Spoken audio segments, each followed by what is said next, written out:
Bienvenidos a Derviche Urbano en nuestro episodio número 12. Octubre es un mes de recambio de energía. Salimos de un invierno que, más allá del clima, a la mayoría nos afectó humanamente. Por diferentes razones, nuestro entorno ha ido mutando vertiginosamente hasta hacernos sentir perdidos, desorientados. El calorcito primaveral de octubre nos da esa cuota de esperanza tan necesaria para nuestras vidas.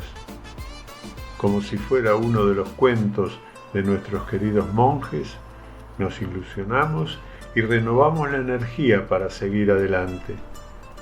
Apostemos a la vida a pesar de todo. De eso se trata entender las enseñanzas de los monjes derviches.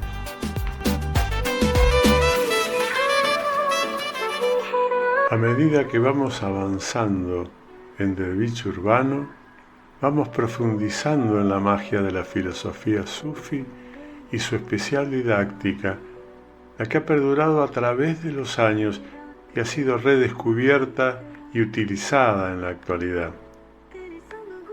De alguna manera, compartiendo estos cuentos y reflexionando juntos, en Derviche Urbano creemos que es la mejor manera de llegar al conocimiento trascendente, ese que nos acompañará en el final de nuestras vidas para alivianar el equipaje de los sufrimientos y padeceres y que nos brindará la paz y alimentará y aquietará nuestro espíritu.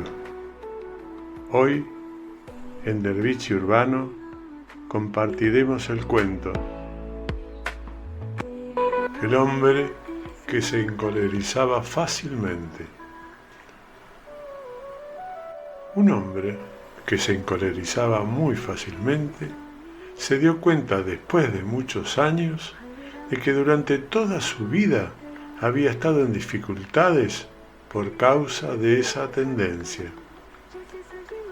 Un día oyó hablar de un derviche de profundo conocimiento a quien fue a ver para pedir consejo. El derviche dijo: «Ve a tal cruce de caminos y allí encontrarás un árbol seco. Párate debajo de él y ofrece agua a todo viajero que pase por ese lugar». El hombre hizo lo que se le dijo. Pasaron muchos días y llegó a ser bien conocido como alguien que estaba siguiendo cierta disciplina de caridad y autocontrol bajo las instrucciones de un hombre de real conocimiento. Un día, un hombre que venía muy deprisa apartó su cabeza cuando le fue ofrecida el agua y siguió caminando su camino por la carretera. El hombre que se encolerizaba fácilmente le gritó varias veces: ven, devuelve mi saludo. Toma un poco de esta agua que proveo a todo viajero». Pero no hubo respuesta. Fuera de control por tal comportamiento, el primer hombre olvidó completamente su disciplina. Tomó su revólver que estaba colgado en el árbol seco, apuntó al descortés viajero y disparó. El hombre cayó muerto. En el instante mismo en que la bala se introdujo en su cuerpo, el árbol seco, como por milagro, floreció con regocijo. El hombre que había sido muerto era un asesino, en camino a perpetrar el peor crimen de su larga carrera. Existen, como se puede ver, dos clases de consejeros. La primera es la de aquellos que dicen lo que debe ser hecho basándose en ciertos principios fijos repetidos mecánicamente. La otra clase es el hombre de conocimiento, a quien le pedirán consejos moralistas y lo tratarán como moralista, pero en realidad él sirve a la verdad y no a esperanzas piadosas.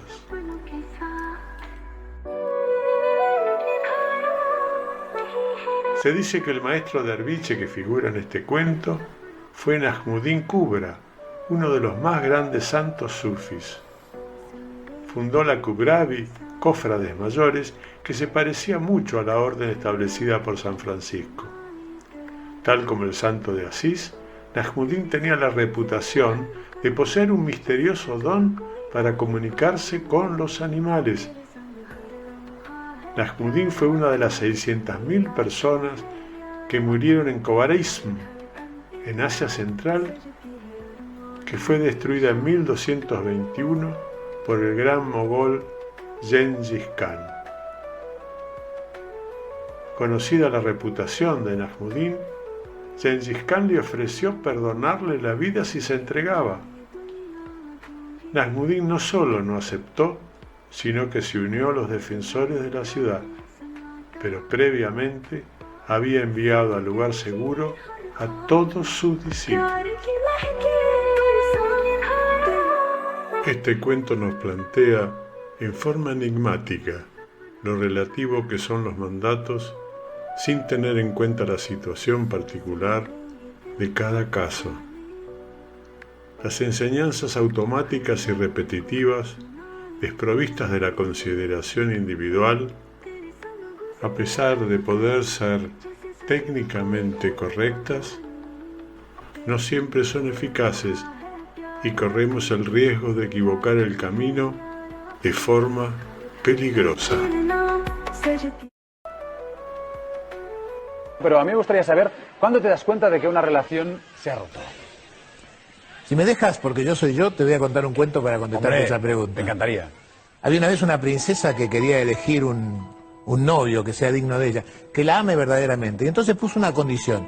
Elegiría novio entre todos aquellos que fueran capaces de estar 365 días al lado del muro, de la pared, del edificio, del palacio donde ella vivía, sin pararse y sin separarse ni un día de ese muro.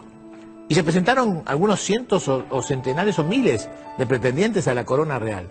Pero claro, al primer frío, la mitad se fue. Cuando empezaron los calores, se fue la mitad de la otra mitad. Cuando empezaron a gastarse los cojines y se terminó la comida, la mitad de la mitad de la mitad también se fue. Y finalmente habían empezado el 1 de enero. Finalmente, cuando entró diciembre y otra vez empezaron los fríos, había quedado solamente un joven. Todos los demás se habían ido, cansados, aburridos, pensando que ningún amor valía la pena. Solamente un joven, que había adorado a la princesa desde siempre, estaba allí, anclado a esa pared y a ese muro, esperando pacientemente que fueran los 365 días. La princesa, que había despreciado a todos, cuando vio que este muchacho se quedaba y se quedaba, empezó a mirarlo con algunos ojos, diciendo: este hombre quizás me quiera de verdad.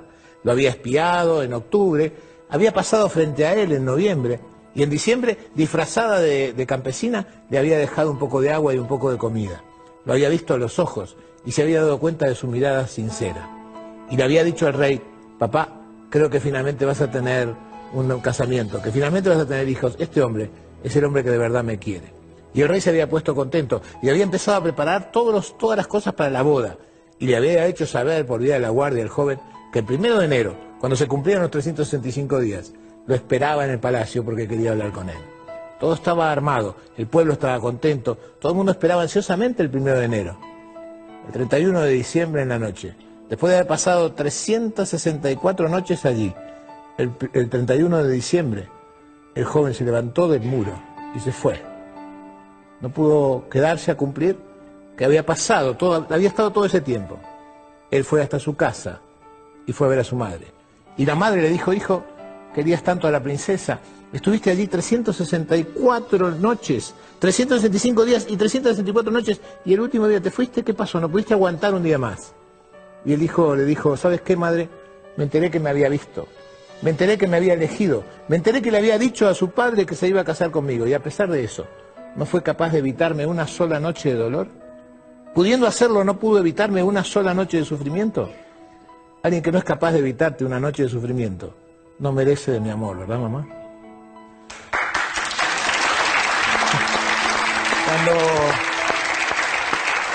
Cuando tú estás en una relación y te das cuenta que pudiendo evitarte una migaja de sufrimiento, el otro no lo hace, es porque todo se ha terminado.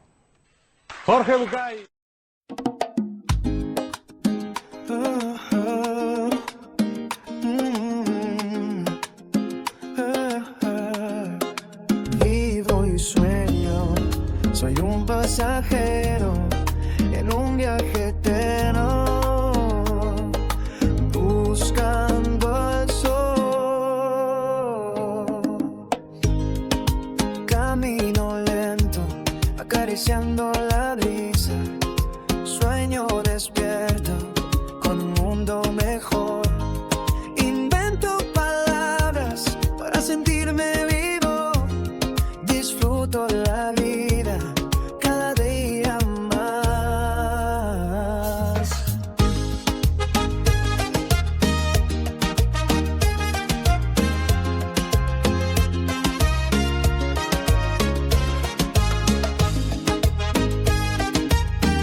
pasajero en un viaje eterno,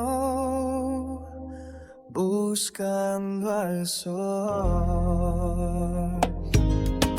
Camino lento, acariciando la brisa, sueño despierto con un mundo mejor. Invento palabras para sentirme vivo, disfruto la vida cada día más.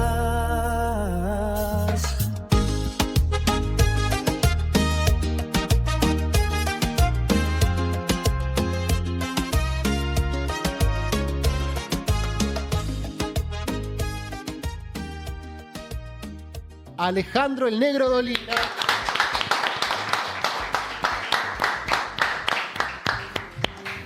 Qué alegría tenerte acá, Negro. ¿Cómo estás?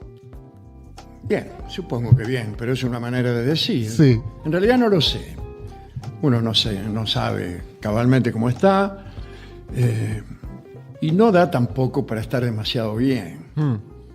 Tal vez, como decíamos el otro día, el estar bien en forma particular exige un poco de malevolencia, un poco de crueldad. Porque si uno... o sea, parece que el precio del estar bien fuera la mala aventura de los otros. Ese es un poco el paradigma del mundo actual. Y entonces no puedo estar bien del todo. Pero de todos modos, ni siquiera sé si en forma particular podría yo estar bien, aun cuando la humanidad estuviera llena de dicha, ¿no? Claro. No lo sé. ¿Y en algún momento de las últimas décadas, del último tiempo, la humanidad estuvo bien o bajo un poco la pretensión? ¿Estuvo mejor? Hay siempre un serrucho, ¿no?